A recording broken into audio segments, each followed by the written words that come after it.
Menanggapi pertanyaan Pak, bagaimana strategi mitigasi ketika saat ini sudah akhir tahun 2024, banyak kontrak-kontrak surat pesanan khususnya e-purchasing sudah mau mendekati akhir masa pelaksanaan kontrak.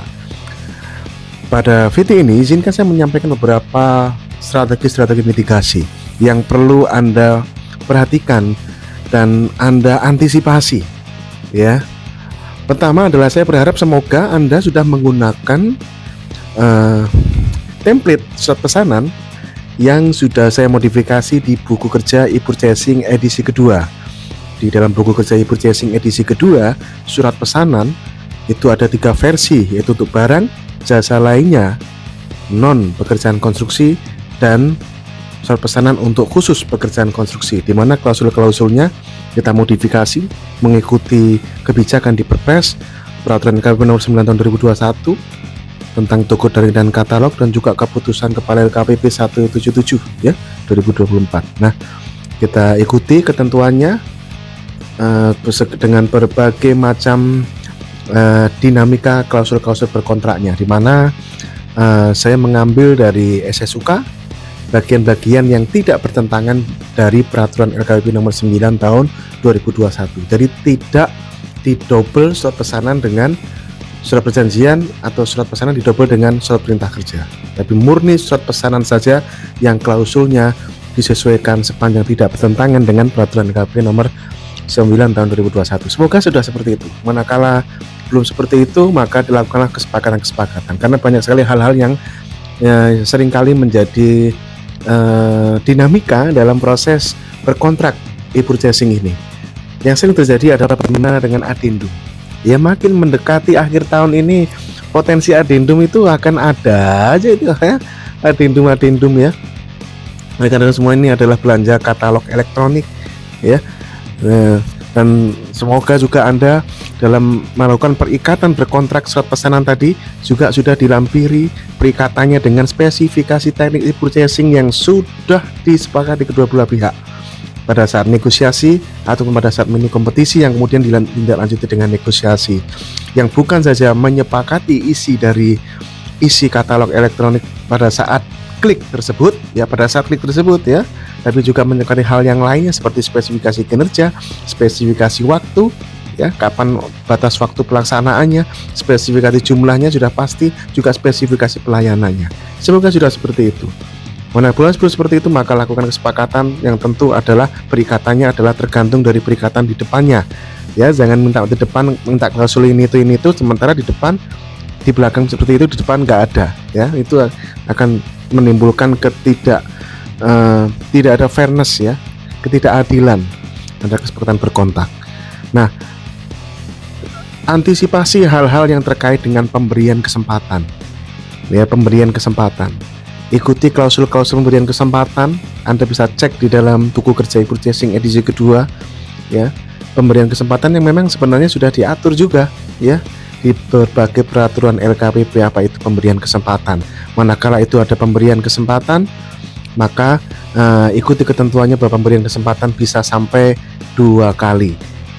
Ketentuan berkontrak pada prinsipnya juga kebetulan LKPP itu sama juga dengan Peraturan LKPP Nomor 12 Tahun 2021 di Romawi 7, tidak jauh berbeda.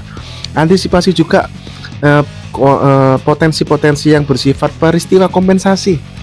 Akan ada aja ya peristiwa kompensasi itu ya.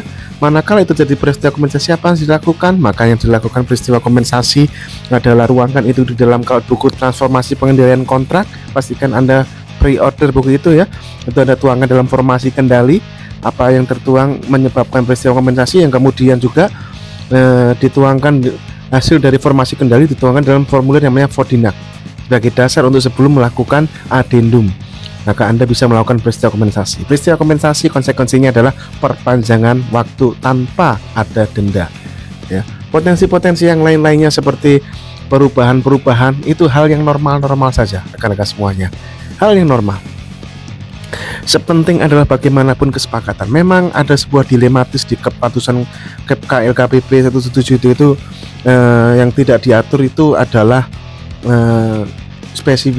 adendum terkait dengan spesifikasi Akan tetapi kita melihat dari aturan di atasnya Perpres, bahwa Perpres pun itu tidak mengkhususkan adendum itu ke dalam suatu metode pemilihan.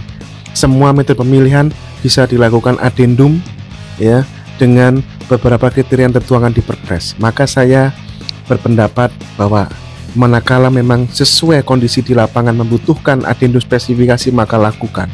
Yang penting tetap jaga value for money-nya, jangan malah menurun spesifikasinya, tetap naik dan tentunya harganya tetap ya. Dan harus value dari sisi value for money itu harus naik ya. Jangan fokus pada spek tech, fokus pada spek kinerja, spek waktu, spek jumlah, spek pelayanan, harus naik minimal. Ya, bagaimana dinamika kita tidak bisa memungkiri rekan-rekan, apalagi kalau itu pengadaan barang-barang elektronik. Potensi-potensi itu akan selalu ada ya. Kemudian apa yang perlu diantisipasi lagi?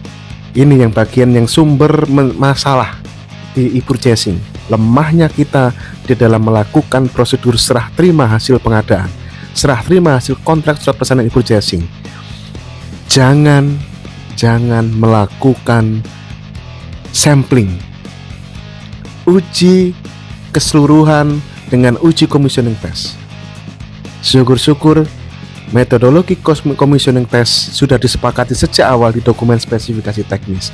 Kalau spek tek versi saya pasti ada namanya klausul metode commissioning test, sehingga di belakang nanti nggak rame. Pada saat barang datang, ya inilah prosedur yang kami lakukan commissioning test satu persatu, bukan sampling.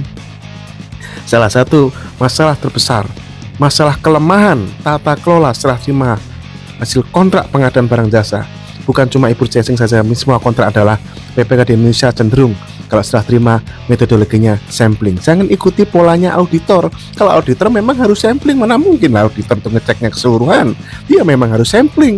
Tapi itu polanya auditor, masa polanya auditor Anda tiru ya? Lucu kan, yang bertransaksi Anda, bukan auditornya, bukan BPK yang bertransaksi, bukan APIP yang bertransaksi, Anda yang bertransaksi. Kalau Anda jual beli, apa mungkin Anda itu periksanya sampling gitu. Tapi kalau uang rakyat kok disampling, ya jangan disampling. Lakukan seperti normalnya kita membeli online shop. Anda tahu kalau Anda membeli online shop, itu barang datangnya, barang datang, apa yang dilakukan ketika Anda membeli online shop? Unboxing one by one. Videokan, bukan foto, videokan per unit, termasuk commissioning testnya. Tuangkan dalam seluruh dokumen dan rapikan dalam Google Drive. Rapikan di dalam Google Drive dengan folder-folder yang rapi. Maka sering saya sampaikan, PPK itu mesti harus punya tautan anggaran untuk tautan cloud, entah itu Google Drive atau Microsoft One, terserah, cloud, silahkan. Ya, 1 tera, 2 tera itu hal yang tidak mahal, malah amir, murah meriah muntah, itu hanya sekitar sejutaan aja. Ya, rekan-rekan semuanya, antisipasi e-purchasing ini dengan sebaik-baiknya. Tahun 2024 ini masa transisi pergantian presiden. Bagaimanapun kita para PNS bekerja sampai pensiun. Kalau para politisi bekerjanya 5 tahun atau maksimal 10 tahun, kita bekerja sampai pensiun. Maka jaga diri kita masing-masing dengan meningkatkan akuntabilitas dan kualitas kontrak barang jasa kita. Koleksi buku-buku saya, transformasi pengendalian kontrak, buku saya e-purchasing di sisi kedua, antisipasi hal-hal yang mungkin terjadi. Ya, sukses, rekan semuanya. Pacta sunt servanda, janji harus ditepati. Juga pesan terakhir untuk para auditor, mohon untuk tidak melakukan audit kontrak, harga kontrak. Audit itu adalah audit kontraknya, bukan harga kontraknya Anda audit, tapi kontraknya, hak dan kewajibannya yang diaudit dibandingkan dengan realisasinya. Ya, karena negara harus menghargai kesepakatan perjanjian berkontrak, bukan mengkoreksinya dengan dalih mahal atau murah. Cari keserakahannya, gratifikasinya, suap, fiktif, pembayaran underspec. Gratifikasi, suap, fiktif, pembayaran underspec. Sukses, jaga integritas.